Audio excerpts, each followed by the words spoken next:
যারা সদ্গুরুদেবের চরণাশ্রয় পূর্বক ভজন সাধন না করে মাদিশ অভজন জীবের মতো স্ত্রী পুত্রতে প্রবল আসক্তিতে ভোগ ও সুখে প্রবৃত্তিতে বৃত্তিতে আসক্ত এ জাতীয় জীব সুখ পাবে মনে করে সংসারে ঘুরতে থাকে। এইবার সুখ পাবো, এই তো আমি সুখী হয়েছি, এই ধনী হয়েছি, এই রূপবান হয়েছি, এই ঐশ্বর্যবান হয়েছি, এই পদ প্রতিষ্ঠা পেয়েছি, কিন্তু শান্তি কোথাও পায় না। জল মনে করে আগুনে তাপে পুড়ে চলে আসে। এর মধ্যে শান্তি কে পেয়েছেন? চিরশান্তি কেউ না। মনে করি শান্তি আছে, মনে করি সুখ আছে। ওই মৃগয়া যেমন মনে করে জল আছে, আমার তৃষ্ণা নিবারণ হবে, কিন্তু বালুতেই জলভ্রম হয়, মুখটা পুড়ে যায়। এভাবেই তো ঘুরছি শান্তির আশায়, সুখের আশায়, কিন্তু পাইনি। সন্ধ্যা নেমে আসছে, পশ্চিম দিগন্তে দিনমণি অস্তাচলে বসেছে। হরিণটি তৃষ্ণায় আরো বড় বেশি কাতর, হঠাৎ নৃত্য করতে শুরু করেছে। দেবশ্রীবাদ বললেন, নৃত্য করছেন? বলে, আরে আপনার পেছনেই তো একটা নদী বইছে, শীতল স্বচ্ছ জলের নদী, আমি তা দেখিনি। বলেন, এই জল পেয়েছি, কিন্তু জলটা সত্যিই সে জল পেয়েছে, কিন্তু জলে মুখ দিতে গিয়ে 1 ইঞ্চি দূরে জল আর হরিণের মুখ। বৃক্ষের আড়ালে শিকারী বসেছিল, তার একটা গুলি বা বুলেটেই জলের পাশে তৃষিত মৃগ পড়ে মরে থাকলো। ছটপট করতে বলছেন, জল কাছে কিন্তু তৃষ্ণা গেল না। আমাদেরও অবস্থা তাই। আমরা এই মৃগয়ার মতো বিষয় তৃষ্ণায়, বিষয় ভোগে ঘুরতে ঘুরতে যখনই ভক্তির কথা মনে করি, এবার ভজন করব, এবার তৃষ্ণা মিটবে, মৃত্যু এসে আমাদেরকে কেড়ে নিয়ে যায়। আসে কিনা? আর ভজন করা হলো না। এই জন্য দেবশ্রীবাদ বলছেন, 84টি সূত্র আমি দিয়েছি ভক্তি সূত্রে। এই জন্য এই 84 লক্ষ 2.25 কোটি বছর তুমি এইভাবে ঘূর্ণায়মান, জন্ম মৃত্যু জরা ব্যাধিতে আক্রান্ত। এর থেকে একমাত্র মুক্তির শ্রেয় পথ হলো ভক্তিকে আশ্রয় করা। একটা কথা বলি, ভক্তি বিনা কোনো সাধনায় দিতে না রে ফল। শব্দগুলো ধ্যান দিন। ভক্তি বিনা কোনো সাধনায় দিতে না রে ফল। সব ভক্তি, সব ফল দেন ভক্তি স্বাতন্ত্র প্রবল। জ্ঞান কর্ম যোগ ধর্মে কৃষ্ণ নহে বশ। কৃষ্ণ বশ হেতু একমাত্র প্রেম ভক্তি রস। ধ্যানের দ্বারা পাবেন না, জ্ঞানের দ্বারা পাবেন না, বিদ্যার দ্বারা পাবেন না, স্বর্গের পথ পেলেও পাবেন না। আর যজ্ঞ, দান, তপস্যা, সাধ্যায়ন, ত্যাগ, বৈরাগ্য কোনো কিছুতেই ভগবৎ প্রাপ্তি হবে না যদি তার সাথে ভক্তি যুক্ত না হয়। সব ফল দেন ভক্তি স্বাতন্ত্র প্রবল। জ্ঞান বৈরাগ্য সন্তান, কিন্তু মা ছাড়া সন্তান ধারণ পালন কে করবে? মা ছাড়া কি সন্তান হয়? ভক্তি হলো জননী, জ্ঞান বৈরাগ্য তপস্যা হলো সন্তান। ভক্তি নাই তো সন্তান কোথায়? মা নাই তো সন্তান কোথায়? জ্ঞানের দ্বারা, তপস্যার দ্বারা, তীর্থ পর্যটনের দ্বারা, ঐশ্বর্যের দ্বারা, পদ প্রতিষ্ঠার দ্বারা, দেবত্বের দ্বারা পাওয়া যাবে না, যাবে ভক্তির দ্বারা। সেই ভক্তির স্বরূপ কি, সেটাই এই গ্রন্থে বলছেন। ভক্তির স্বরূপ কি? ভক্তির স্বরূপটা জানতে হবে। এটা আবেগতাড়িত বিষয় নয়, শাস্ত্র সিদ্ধান্তে ভক্তির স্বরূপ আমাদের জানতে হবে। কারণ দই আর চুন, চুন পেতে রাখলে মাটির পাত্রে, আর দইও পেতে রাখলে দূর থেকে দুটোই সমান মনে হয়, স্বরূপে সমান মনে হয়, কিন্তু দধি আর চুন এক কি? আস্বাদনে, মহিমায়, তত্ত্বে এক কি? কিন্তু দূর থেকে যে সমান মনে হয়, সব ভক্তি নয় যা আমরা বাইরে দেখি। লবণের শ্বেতকণিকা আর চিনির শ্বেতকণিকা স্বচ্ছ কাচের পাত্রে রাখলে একই রকম প্রতিভাত হয়, হয় কি না? স্বচ্ছ শর্করা, চিনি আর লবণ কাচের পাত্রে এখন দুটোই সমান দেখা যায়, কিন্তু জিহ্বায় দিলে বোঝা যায় একটি লবণ আর একটি হলো চিনি। তেমন ভক্তি বাইরে দেখা যায়, কিন্তু ভক্তি স্বরূপ কি এটাই বলছেন। খুব মন দিয়ে শুনুন, খুব তাৎপর্যপূর্ণ দেবশ্রীবাদ নারদের এই ভক্তি সূত্র। আমি বিশ্বাস করি শ্রদ্ধান্বিত হয়ে শ্রবণ করলে দুপা এগিয়ে যেতে পারবেন, এই জন্মেই পারবেন। ভক্তির সূত্রে প্রথমেই বলছেন প্রথম সূত্র বলছেন 84টি সূত্রের, কি বলছেন? পরম প্রেম স্বরূপং। ভক্তি সূত্রের প্রথম সূত্র দেবশ্রীবাদ নারদ বলছেন পরম প্রেম স্বরূপকম। ভক্তি কি? শুদ্ধা ভক্তি, কেবলা ভক্তি, ভগবানের নিশ্চলা ভক্তি কি রূপ, তার স্বরূপ কি? বলে পরম প্রেমৈক স্বরূপং। ভক্তির স্বরূপ কি? পরম প্রেম। শুধু প্রেম না, পরম প্রেম। পরম প্রেম মানে ভগবানের অনন্য মমতা। আমাদের মমতা দেহের প্রতি, ভোগ সুখের প্রতি, স্ত্রী পুত্রের প্রতি, মান সম্মানের প্রতি, যখন ওই মমতাটা সমস্ত কিছু নিগড়ে এক ভগবানকে এই অনন্য মমতা দিতে পারবেন, এরই নাম ভক্তি, এরই নাম প্রেম। খুব বড় কিছু নয়, কিন্তু অনেক কঠিন। আমাদের যে ভালোবাসা, আমাদের যে মমতা আমরা ছড়িয়ে দিয়েছি। কাপড়টা জলে দিলে, ভিজালে যেমন ওই কাপড়ের সুতোর মধ্যে জলগুলো প্রবেশ করে, জল আর কাপড় আলাদা করতে গেলে নিগড়াতে হয়। জল আলাদা হয়ে গেল, বস্ত্র আলাদা হয়ে গেল। তেমন জন্ম থেকেই আমাদের হৃদয়ে যে মমতা, প্রীতি, ভালোবাসা, এটা সবাইকে দিয়ে ভাগ করে দিয়েছি। এখন ওদের থেকে নিগড়ে যদি ওই মমতা একত্রিত করে ভগবানকে দিতে পারেন, এর নাম ভক্তি। পরম প্রেম স্বরূপম, এরই নাম ভক্তি। শুনতে ভালো লাগে, কিন্তু অত সহজ না। প্রেম ভক্তি অত সহজ নয়। ভগবান জীবকে সবকিছু দিয়ে দেন, ভক্তি দিতে চান না। ভক্তি দিলে ভগবান সেই ভক্তের কাছে পরাধীন হয়ে যান। এই জন্য আমাদের মমতা ভগবানের প্রতি নাই। কিরূপ মমতা ভগবানে এলে তাকে প্রেম বলা যাবে, ভক্তি বলা যাবে? খুব সতর্ক হয়ে শুনুন। কিরূপ মমতার কথা বলছেন দেবশ্রীপাদ, যে এই রূপ মমতা তাকেই প্রেম বলবে। তবে শুনুন, মাছকে, মাছ জল থেকে আলাদা করুন। জলে ফিরে যাওয়ার জন্য মাছটা যেভাবে ছটপটানি হয়, ছটপট করে, রাত দিন যদি ভগবানকে পাওয়ার জন্য লোক দেখানো না, অন্তরে এরকম ছটপট হয়, এর নাম মমতা। একটা একটা করে শুনুন। শুধু গড়াগড়ি দেওয়া নয়, আবেগে নাচা গাওয়া ভক্তি নয়। ভক্তির অঙ্গ কি না, 24 ঘন্টা ভগবানের জন্য জল ছাড়া মাছের মতো যে ছটপটানি।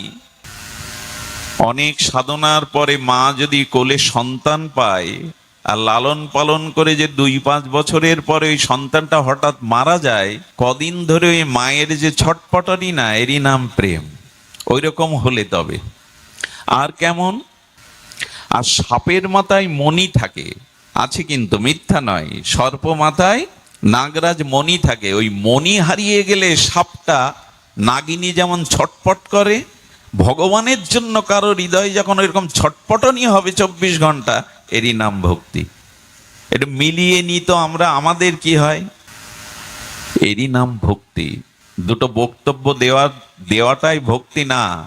একটু আবেগে গড়াগড়ি দিলাম, এটাই ভক্তি না। আর কি? বাছুরটাকে, দুগ্ধপোষ্য বাছুরটাকে বেঁধে রেখে মা গাভীকে রাখাল নিয়ে যাচ্ছে। ওই সময় বাছুরটার মায়ের সাথে যাওয়ার, গাভীর সাথে যাওয়ার যে ছটপটানি, এমন যদি ভগবানের প্রতি হয়, তারই নাম ভক্তি, এরই নাম ভক্তি। ওই যে বাছুরটা মা নিয়ে যাচ্ছে রাখাল, ছোট্ট বাছুরটা যেমন ওই রকম করে ব্যাকুল হয়। আর ভক্তি কি?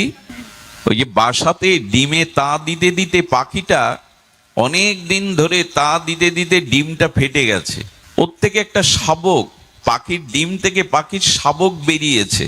মা করেছে কি, ওই শাবকের মুখে শস্য দানা দেবে বলে খেতে উড়ে গেছে। মাকে না পেয়ে ওই ডিম থেকে সদ্যজাত শাবকটি যেমন চি চি করে মাকে খুঁজে বেড়ায়, আর্তনাদ করে, ওইভাবে ভগবানকে স্মরণ করার নামই ভক্তি। হয়তো হয়তো নামযজ্ঞের আসরে বিরাম কীর্তনে খুব গড়াগড়ি দিলেন, কেঁদে একেবারে জড়িয়ে ধরলেন, বাইরে গিয়ে বাদাম কিনে খায়। যে মাটা গড়াগড়ি দিল, মনোহারি দোকানে গিয়ে চুরি ফিটিয়ে আয়না নখ পালিশ কিনে বাড়ি যায়। কত সোজা! দেখুন, চোখের জল পড়াটা ভক্তি। তবে কখন? চোখের জল 2 প্রকার, এক বিষয়শ্রু আর এক প্রেমশ্রু। আসলে এই তত্ত্বগুলো এখন আমরা শুনতে চাই না। তত্ত্ব না জানলে কিন্তু রানা প্লাজার মতো ভেঙে পড়বে। যে ভিত ভালো না করলে ওপরের বিল্ডিংটা ভেঙে পড়বে। তত্ত্ব না জানলে শুধু লীলা কথায় ভাসলে কিন্তু ভেঙে পড়বেন একদিন। আগে ভিতটা ভালো করুন, আগে তত্ত্বটা জানুন। ভক্তি কাকে বলে? চোখের জল ফেললেই তাকে ভক্তি বলে তা নয়। জল দুই প্রকার। আচ্ছা, অন্য নদীর যারা গঙ্গা জল এক প্রকার মনে করেন কি আপনি? একটু কথা বলুন, মনে করেন? ইসামতির জল আর গঙ্গা জল এক নয়। কারণ গঙ্গা জল ঘরে রাখুন, 2 বছরেও পোকা হবে না, দূষিত হবে না। অন্য নদীর জল এনে দেখুন। আমাকে একজন প্রশ্ন করেছিল, এই কাল কোলাহলের দিনে, এই দূষণের দিনেও গঙ্গা জল এত পবিত্র থাকে কি করে? এর রহস্য কি? ওতে তো আমরা ফিটকিরি বা অন্য কোনো মেডিসিন দেই না। এর রহস্য কি জানেন? গোমুখ থেকে, যেখানে গঙ্গা উৎসভূমি গোমুখ, ওই গোমুখে ওখানে অনেক ঔষধি অমৃত বৃক্ষ আছে। গঙ্গা ওই বৃক্ষের ছোঁয়া, ঔষধি অমৃতের বৃক্ষের ছোঁয়া নিয়ে আসে। আর গোমুখের ওখানে অনেক যোগী ঋষিমুনিরা তপস্যা করছে। ওদের তপস্যা, ওদের তেজটা, তপস্যার তেজটা গঙ্গা জলে মিশে যায়। আর উনি আসছেন তো ভগবান শিবের জটা থেকে, ওটাও বা কম পবিত্র। এই জন্য এই কোলাহলের দিনে, দূষণের দিনেও গঙ্গা অতি পবিত্র। এই জন্য চোখের জল যখন পড়ে, একটা হলো বিষয় অশ্রু, আর একটা হলো প্রেমাশ্রু। বোঝা গেল? একটা হলো বিষয়শ্রু, কেমন জানেন? একবার নিমাই সন্ন্যাস পালা কীর্তন করছে এক কীর্তনিয়া।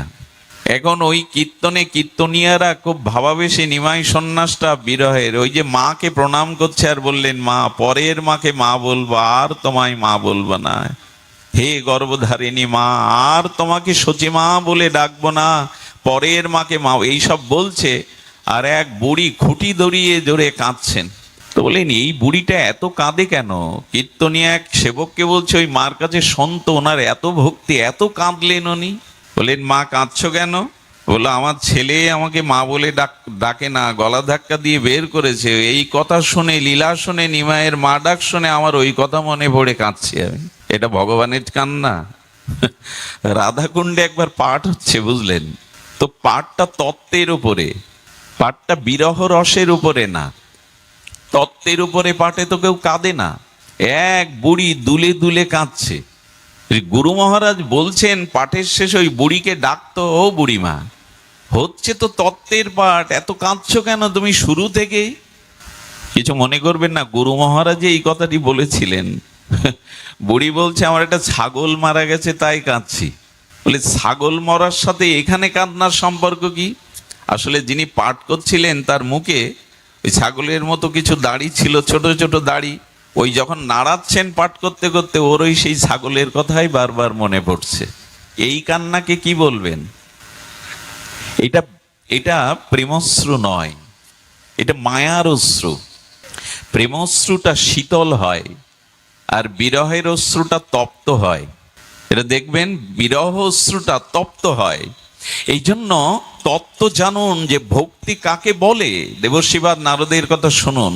আমরা ভক্তির মহিমা শুনবো, তার আগে তত্ত্বটা জেনে নেই। নারিকেলের ভেতরে যেতে গেলে শক্ত আবরণ ভেদ করতে হবে, যা সবাই পারে না। আম গিয়ে গাছে যে কোনো পাখি খেতে পারে, নারকোল পারবে না। নারকোলের শক্ত আবরণ তুলতে হবে, ওর পরে মালাটাও শক্ত, ওটাও ফাটতে হবে, তারপরে ওর মধ্যে জল, শ্বেত শুভ্র ওই নারিকেলের ওর থেকে আপনি নাড়ু কত কি করতে পারবেন। ভেতরে যেতে হবে আপনাকে, বাইরের আবরণ ভেদ করে। ভক্তি কাকে বলে? ভক্তি বলে সতী নারী পতি বিদেশে গেলে যেমন নিজেকে আর পরিপাটি করে সাজায় না, বেড়াতে যায় না, আভরণ পরে না, রাত দিন তার সেবার চিন্তায় বিরস বদনে থাকে, ভগবানের জন্য যখন আপনার ঐরূপ দশা হবে, এর নাম ভক্তি।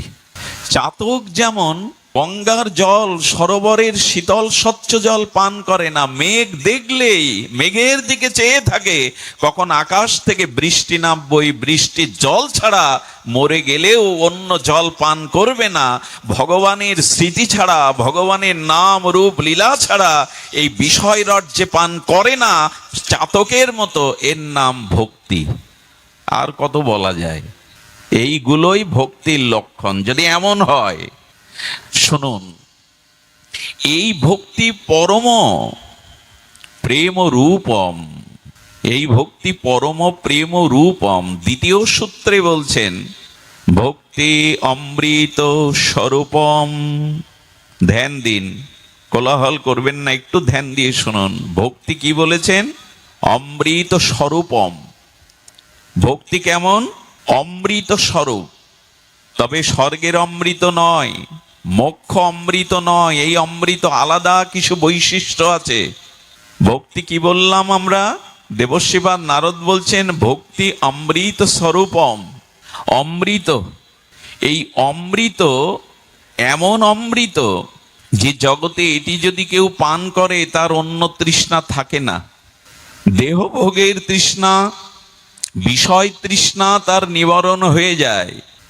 রামকৃষ্ণদেব বললেন, ওরে যে চিটে গুড় খাচ্ছে তাকে ভালো গুড় দাও, যে ভালো গুড় খাচ্ছে তাকে শর্করা চিনি দাও, ওটা ফেলে এটা নেবে। যে চিনি পাচ্ছে তাকে ভালো সীতা মিশ্রি দাও, ও চিনি ফেলে মিশ্রি নেবে। যে মিশ্রি পাচ্ছে তাকে তুমি টাটকা মধু দাও, মধু পেলে চিটে গুড় আর কেউ পান করবে না। তেমনি ভক্তি এমন অমৃত, এই যদি একবার কেউ পেয়ে যায়, এই জগতে আর রূপ যৌবন বিষয় ভোগের রস কেউ পান করতে চাইবে না। সেই অমৃত আস্বাদন আমাদের তৃষ্ণা, অন্য কিছু তৃষ্ণা থাকবে না। আরে টাটকা উৎকৃষ্ট আস্বাদ্য মধু পেলে চিটে গুড় কে পাবে? তো ভক্তি অমৃত স্বরূপম। আর এই অমৃত পেলে কি হয় জানেন? আর আপনার অন্য ক্ষুধা তৃষ্ণা থাকবে না। আর এই অমৃত পেলে ওখান থেকে পতন হবে না। কি করে বোঝাই বলুন তো? খুব মার্মিক কথা। পতন হবে না করি, এই অমৃতকেও পান করলে অন্য তৃষ্ণা থাকে না। এই পদ এমন একটি পদ, এমন একটি আস্বাদন। একটু ধ্যান দিন। আচ্ছা, বাংলাদেশের সর্বোত্তম পদ কোনটা প্রশাসনের? রাষ্ট্রপতি পদ, এই তো, কি প্রধানমন্ত্রী পদ। কিন্তু 5 বছর পরে যখন রাষ্ট্রপতি বিদায় নেয়, তখন তার নামের আগে কি লেখা হয়? ভূতপূর্ব রাষ্ট্রপতি বলা হয় কি না? 5 বছর পর প্রধানমন্ত্রী নির্বাচনে হেরে গেলে তার নামের আগে একটা বিশেষণ দেওয়া হয়, ভূতপূর্ব প্রধানমন্ত্রী। 5 বছর পর এই পদ থাকে না, অবশ্য দেশের সর্বোত্তম পদ। ভগবান বলছেন, দেবশ্রীপাদ নারদ বলছে, ভক্তি যদি কেউ লাভ করতে পারে, ওই পদ আর কেউ কেড়ে নিতে পারে না। কারো সাধ্য নেই ওই পদ তাকে কেড়ে নেবে। পৃথিবীতে অনেক রকম পদ আছে, রাষ্ট্রপতি মহামহোদয়, প্রধানমন্ত্রী, কালেক্টর, কত রকম পদ আছে। ডিসির পদ, এটা সবসময় থাকে না। আরো দুর্দশা দেখুন আমাদের পশ্চিম বাংলায় 15টা বছর যিনি শাসন করেছেন, আমাদের সেই মমতা ব্যানার্জি। আশ্চর্য দেখলাম, লাইভে দেখছি উনি যাচ্ছে না, সব চোর চোর বলছে ওনাকে। 15 বছর প্রচন্ড প্রতাপে উনি শাসন করেছেন এই পশ্চিম বাংলাকে। এরপরে ডিম ছোড়া হচ্ছে। যারা একদিন সর্বভারতীয় পদে প্রতিষ্ঠিত, তাদের ডিম ছুঁড়ে মারা হচ্ছে, চোর বলা হচ্ছে। তো এই পদ পেয়ে আপনার জীবনের শান্তি কোথায়, স্থায়িত্ব কোথায়? দেবশ্রীপাদ বলছেন, ভক্তির অমৃত পদ যে পায়, এই পদ ব্রহ্মাও কেড়ে নিতে পারে না, এই পদ থেকে তার জুতোও হয় না। ভক্তিকে চাও। আরে বড় পদ পাওয়ার পরে কি হয় জানেন? ভোট আসলে যাকে দিয়ে সে জুতো পালিশ করাতো, তার ভোটটাও চাওয়ার জন্য হাত জোড় করে। আরে এত যদি এখনই নিচে নামবে, তো ওই পদ পেয়ে হলোটা কি তোমার? এখনই যদি এই নিচে নামবে, ওই পদ পেয়ে হলোটা কি? বলেন, কেউ যদি ভক্তি লাভ করে, দেবতা ঋষিমুনিরা এসে তাকে স্তব করে, বন্দনা করে। আচ্ছা বলুন তো, ভূতপূর্ব রাষ্ট্রপতি, ভূতপূর্ব মহন্ত মহারাজ, ভূতপূর্ব প্রধানমন্ত্রী, ভূতপূর্ব স্বরাষ্ট্রমন্ত্রী, সব পদ ভূতপূর্ব হয়ে যায়। জেলে যেতে হয়, পালাতে হয়। ধ্রুব মহারাজ হয়েছিলেন, প্রহ্লাদ মহারাজ হয়েছিলেন, এদের নামে কেউ ভূতপূর্ব ধ্রুব বলে কি? কেউ বলে? ভূতপূর্ব প্রহ্লাদ মহারাজ, ভূতপূর্ব ধ্রুব মহারাজ বলে কি? যদি কেউ ভগবানের শ্রদ্ধা ভক্তি লাভ করে, এ অনন্ত বিশ্ব ব্রহ্মাণ্ড ধ্বংস হলেও, মহাপ্রলয় হলেও, ভক্তির পথ কখনো নষ্ট হয় না, ভক্তির পথ কখনো স্খলিত হয় না। আরে চাইতে হয় বড়টাও চাও, চাইতে হয় বড়টা চাও। যে পথ কখনো নষ্ট হয় না, ধ্বংস হয় না। আমরা ছোট চাই, এই জন্য আমাদের দুঃখ। যা থাকে না, যা বিনাশ হয়ে যায়, যা পতন হয়, আমরা তাই চেয়ে বেড়াচ্ছি। ভগবানের চরণে শুদ্ধ ভক্তি চাইলে এই পথ কেউ কেড়ে নিতে পারে না। 5000 বছর নয়, কত যুগের কথা। এখনো প্রহ্লাদ মহারাজই, ভূতপূর্ব বলবে না কেউ, কেউ বলবে না। মহাপ্রভু বললেন, ভক্তি যদি থাকে তবে তুমি অগ্রগণ্য। এই জগতে কার খ্যাতি হয়? দেখুন, এখানে এত মানুষ এসেছেন, এত তাপ প্রবাহ, আমাকে দেখতে কেউ আসেননি, কারণ আমাকে দেখবার মতো কোনো বৈশিষ্ট্য নাই। আমার বিদ্যা, শিক্ষা, বাইরের রূপ, জৌলুস কিচ্ছু নাই। বলে, তাহলে এসেছেন কেন? বলে, তোমাকে দেখতে আসিনি, তোমার কোনো মহিমা নেই, তবে এসেছি কেন জানো? তোমার মুখ দিয়ে গুরুদেব দুটো ভক্তির কথা, ভজনের কথা বলছে বলে এসছি। তোমার এই চেয়ারে বসবে, তোমার চেহারা দেখবো, এই জন্য আসিনি তো আমরা। আমাদের খেয়ে দেয়ে কাজ নেই, এসেছি তোমার মধ্যে দুটো গোবিন্দের গুণকথা, রাধারানীর মহিমার কথা প্রকাশ হচ্ছে। তাই সম্মান কে পায় জগতে, খ্যাতি কে পায় জগতে?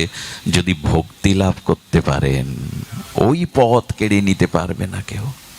আরে ধ্রুব মহারাজ জঙ্গলে তপস্যা করছে, মা সুনীতি দেবর্ষিবা নারদকে বলছেন, আমার খোকা বেঁচে আছে তো? হিংস্র জীব জন্তু, বাঘ ভাল্লুক, সাপাত সংকুল হিংস্র প্রাণীর মধ্যে আমার ধ্রুব বেঁচে আছে। বললেন, মা, অচ্যুত ভগবানের চরণ চিন্তায় যে রত হয়, গিয়ে দেখো ব্রহ্মা, শিব, দুর্গা তাকে পাহারা দিচ্ছে, তার ক্ষতি যাতে কেউ না করতে পারে। ভক্তিটাকে গ্রহণ করুন, এই পথ থেকে চ্যুত হবে না কেউ। সুধীবৃন্দ, এই জন্য শাস্ত্র বলেছেন যে দেখো, ভক্তি হলো, আর এই ভক্তি কেমন? দেখুন, ভক্তির সূত্র বলছি আমরা। এই ভক্তি সূত্রটা একটু যদি আপনার হৃদয়ে গেঁথে যায়, আপনি ভক্তিই চাইবেন। সেই ভক্তির একটি বিশেষণ দিয়েছেন, সর্বোপাধি বিনির্মুক্তং। সর্বোপাধি বিনির্মুক্তং কেমন? ভক্তি যদি চাও, উপাধি চেয়েও না। আমি বড় বক্তা, আমি বড় গায়ক, আমি বড় পণ্ডিত, এই উপাধি চাইলে ভক্তি হবে না। সুধীবৃন্দ, আরো ধ্যান দিন, কি বলছেন? সর্বোপাধি বিনির্মুক্তং তৎপরেন নির্মলম। চিত্তটা নির্মল হবে। নির্মল মানে ময়লা নাই। ওই চিত্তের মধ্যে কোনো বাসন, ভগবানকে আনন্দ দেওয়া ছাড়া, ভগবানকে সুখ দেওয়া ছাড়া নিজের কোনো চাওয়া পাওয়া থাকবে না। এরে বলে উপাধি শূন্য, নির্মল। আহা, ভক্তির সূত্রে কি বলছেন? আর কি বলছেন? কৃষ্ণ সুখৈক তাৎপর্য। ভগবান কিসে সুখ পাবে, আনন্দ পাবে, এই চেষ্টা যার মধ্যে আছে, আত্মসুখ প্রবঞ্চনা মানে নিজ সুখের বাসনা যার মধ্যে নাই, তাকে বলে ভক্তি। আমরা নিজের সুখের তালে ব্যস্ত, ভগবানের কিছু সুখ হয়, সেই চেষ্টা যখন যার মধ্যে আসবে, নিজ সুখেও নিজ ভোগের বাসনা যখন দূর হবে, তাকে বলে ভক্তি।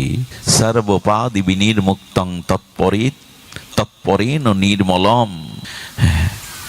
কৃষ্ণ সুখৈক তাৎপর্য, এরে বলে প্রেম, এরে বলে ভক্তি।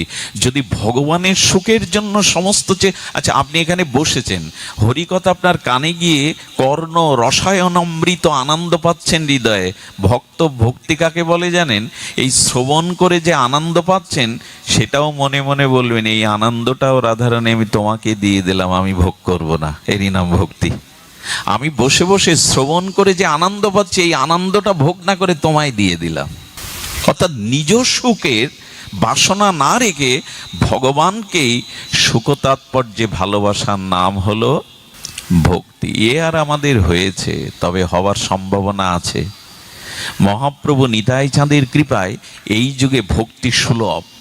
ভক্তি দুর্লভ বটে, কিন্তু ভক্তি সুলভ। কেমন সুলভ? বলে, কৃষ্ণ ভক্ত সঙ্গ করি, কৃষ্ণ ভক্ত অঙ্গ হেরি, শ্রদ্ধান্বিত শ্রবণ। এই দেখুন কেমন সুলভ।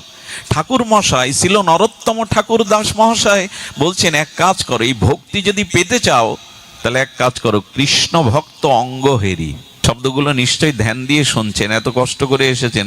পাখার বাতাস না হলেও চলবে মা, গায়ের গরমটা লাগুক, হৃদয়ের জ্বালা জোড়াক। অনেকেই পাখা টানছেন, অসুস্থ থাকতে পারেন, থাকলে ঘামলে পাখা টানতে পারেন, কিন্তু বলি আকাশ থেকে 7 দিন যদি একটানা বৃষ্টি হয়, আপনাকে যদি ঠান্ডা ঘরেও ঢুকানো হয়, মনের জ্বালা হতে যাবে না, সংসারের ত্রিতাপ জ্বালা যাবে না। আরে বাইরে তাপ লাগে লাগুক, হরিকথা ভেতরের জ্বালা জোড়ায়। হরিকথা তব কথামৃতম তপ্ত জীবনম, এই জীবনের অভিশাপ তাপ এটা জুড়িয়ে দেয় হরিকথা। বাইরের দিকে দৃষ্টি দিতে গেলে ভেতরের তাপ যায় না। আর একটা কথা বলি, 2-4টে টাকা রোজগার করার জন্য মাথের ঘাম পায়ে ফেলতে হয় সারাদিন। 500 টাকার জন্য একজন দিনমজুর খাটে এই প্রখর রৌদ্রে। গোবিন্দের জন্য যদি গায়ের একটু ঝাম ঝরে, ঝরুক না। আর এই দেহ তো একদিন পুড়াবে, জ্যান্ত থাকতেও কারেন্টে শর্ট দেবে, থেরাপি দেবে যদি দেহে আমার ক্যান্সার আসে। জয় রাধে, যেভাবে ছিল রাখো।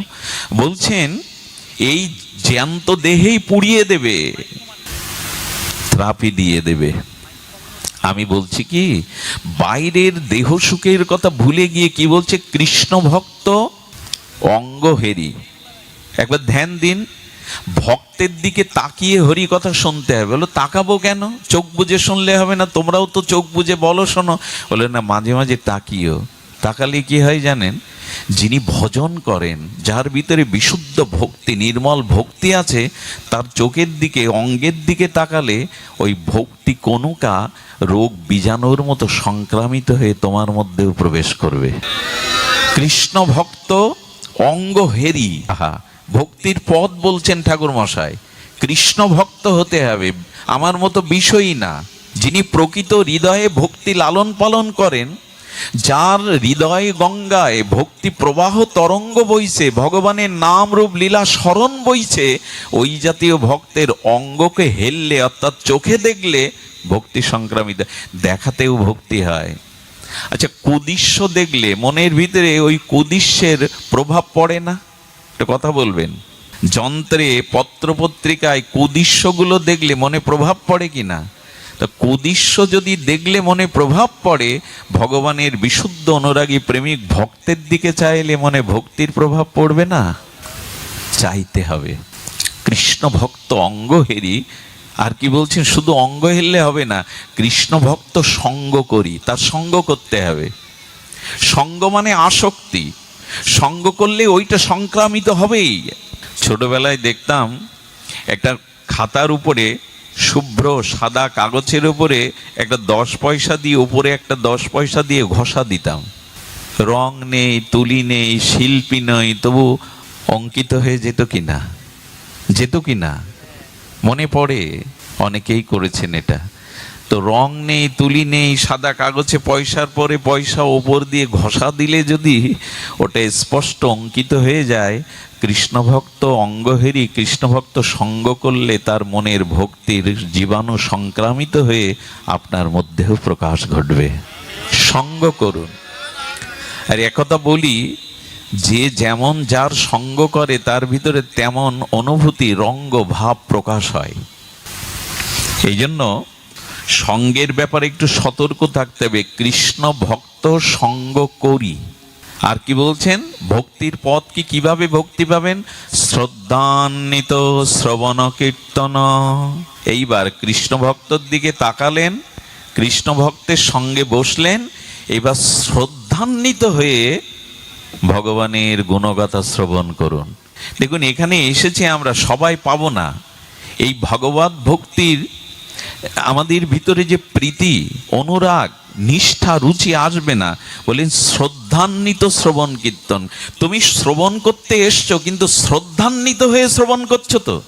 চোখ একবার প্যান্ডেলের দিকে যাচ্ছে, কত লোক এসেছে সেই দিকে যাচ্ছে, বারবার মনে করছি কটায় শেষ হবে, গাড়ি পাবো কি না, হলো না।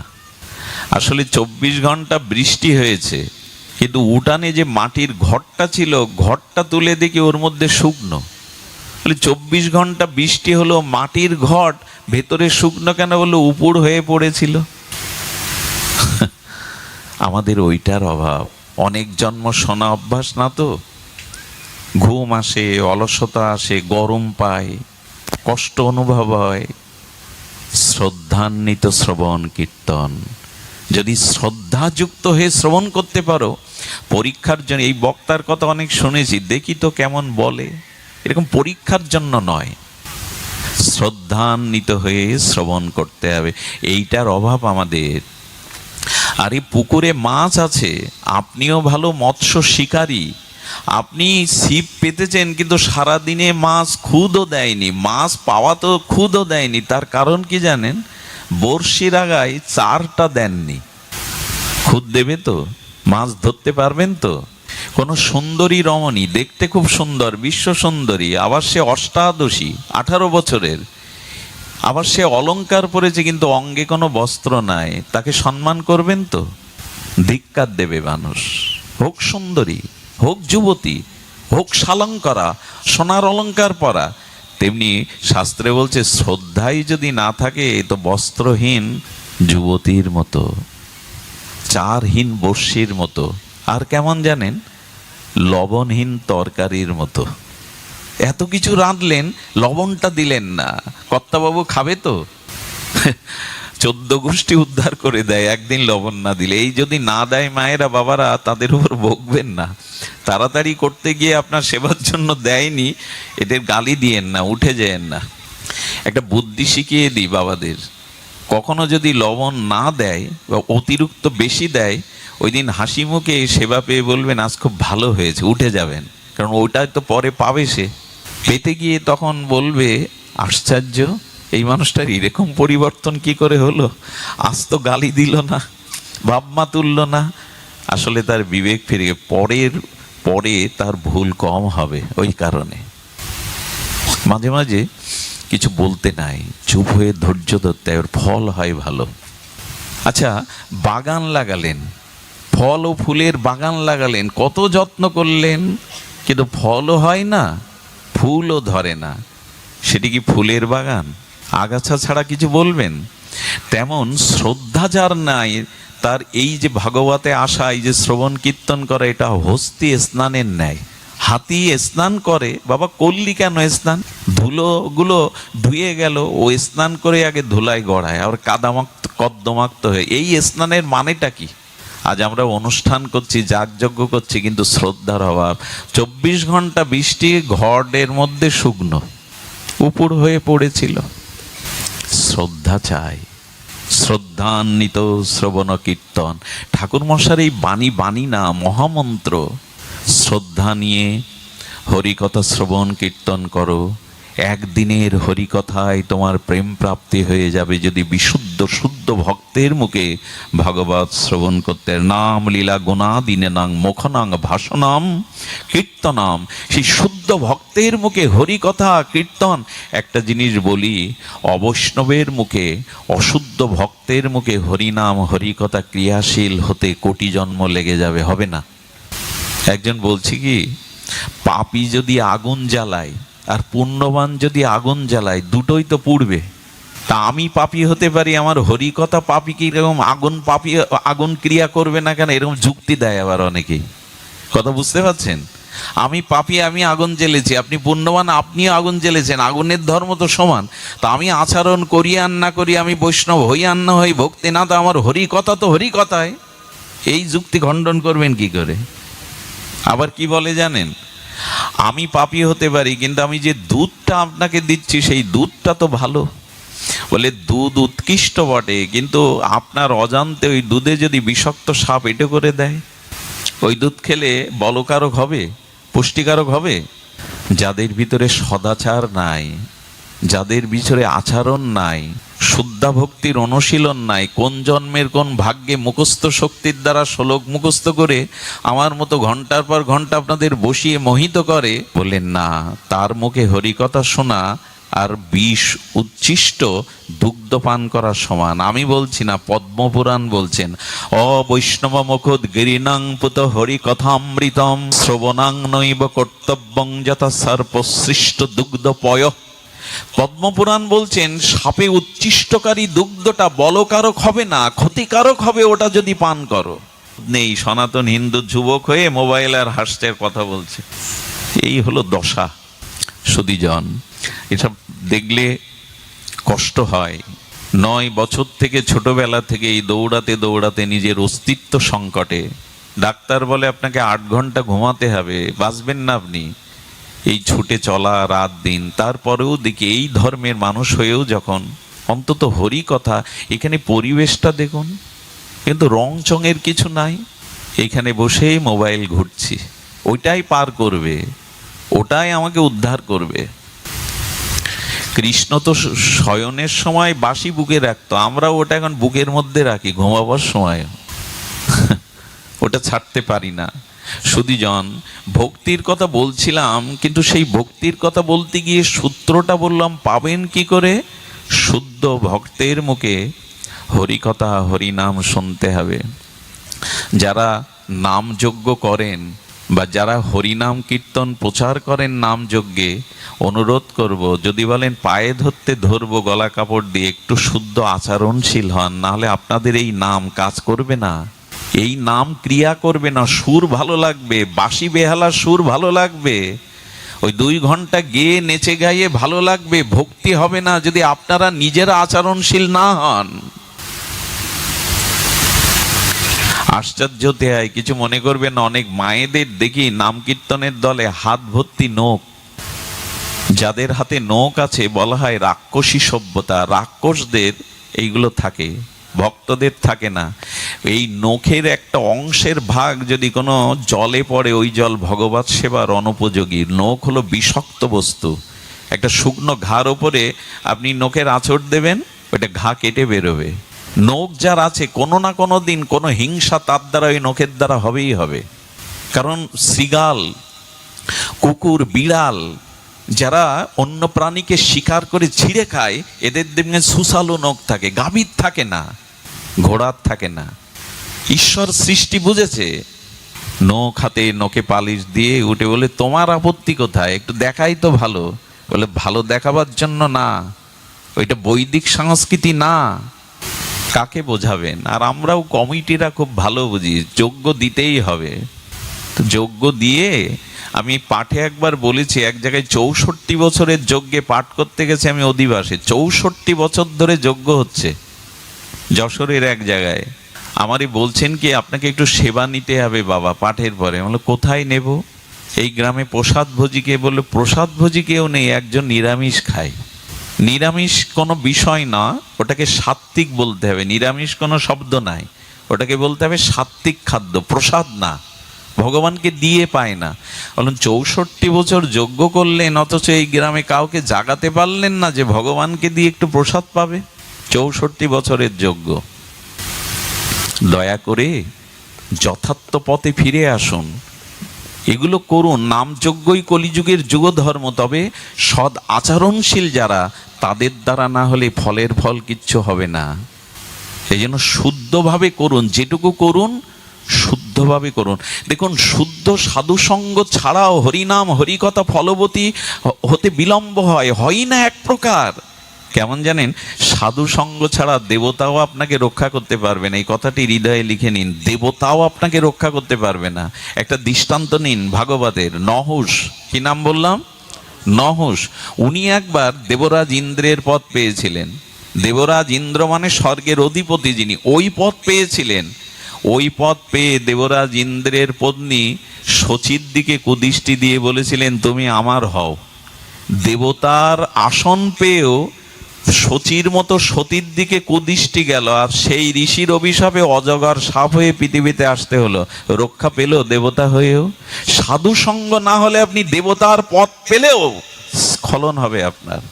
আরো একটা কথা বলি, বুক কাঁপে কথাটা বলতে গিয়ে, কিন্তু এখানে অনেক মরমী ভক্ত আছেন, এ কথাটা বলতে গিয়ে কণ্ঠকে চেপে ধরে, তবু বলছি, সাধু সঙ্গ ব্যতীত ভগবানও আপনাকে রক্ষা করতে পারবে না। প্রমাণ নিবেন? চলুন ভাগবতে। বৈকুণ্ঠের দাঁড়ি দ্বারপাল ছিল জয় বিজয়। বৈকুণ্ঠের দাঁড়ি, ভগবানের দ্বারপাল হওয়া বৈকুণ্ঠের সহজ কি? তারাও ভগবানের মতো 4 হাত রূপ তাদের। ভগবানের দাঁড়ি জয় বিজয় সাধারণ নয়। কিন্তু সাধুকে অপমান করে দিল। সনক সনন্দ সনাতন সনত কুমার এই সাধুদের অপমান করে দিল যে তোমাদের ভেতে দেব না এই অবস্থায়। তাতে যে অভিশাপ দিল, ভগবান রক্ষা করতে পারলো না ওদের। রাক্ষস হতে হলো, অসুর কুলে জন্মাতে হলো, হিরণ্যকশিপুরকে, রাবণকে, কুম্ভকর্ণকে স্বর্গের জয় বিজয় ভগবান ও দ্বারপালকে রক্ষা করতে পারলো না সাধু অবজ্ঞার জন্য। শুদ্ধ ভক্ত সঙ্গ করুন, হরে গড়ে ঘোলে অম্বলে ঘোলাতে গেলে সব শেষ। আজকাল বিজ্ঞাপনের যুগ, যার যত বেশি বিজ্ঞাপন তাকে আমরা বড় সাধু মনে করিনি। এটা সোজা না। এই জন্য দেবতা ভগবানও রক্ষা করবে না যদি শুদ্ধ সাধু সঙ্গ আপনার জীবনে না হয়।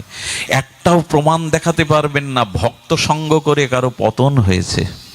শুদ্ধ ভক্ত সঙ্গের দ্বারা আজ পর্যন্ত কারো পতন হয়নি। এই জন্য দয়া করে যেটুকু করুন একটু শুদ্ধভাবে করুন। শ্রদ্ধান্বিত শ্রবণ কীর্তন, এই শব্দটাই মনে পড়ে গেল। যা কিছু করুন শ্রদ্ধার সহিত করুন। আর শ্রদ্ধাটা সাধু সঙ্গে ছাড়া আসবে না, কারণ যার যে সঙ্গ করে তার মনোভাব তার মধ্যে প্রকাশ হয়ে পড়ে। এখন বলি ভক্তি স্বরূপ জানলাম না মাত্র দুটো সূত্র বলেছি, 84টা সূত্র, এগুলো শুনতে হয়।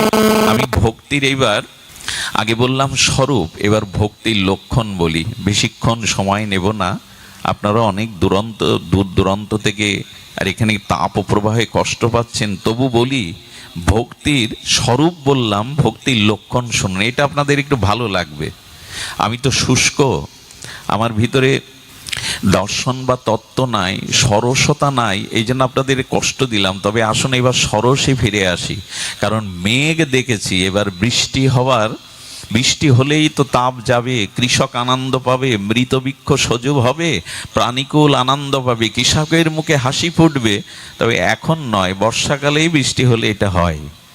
তো আসুন আমরা এবার ভক্তির লক্ষণের লীলায় যায়। ভক্তির লক্ষণ কেমন?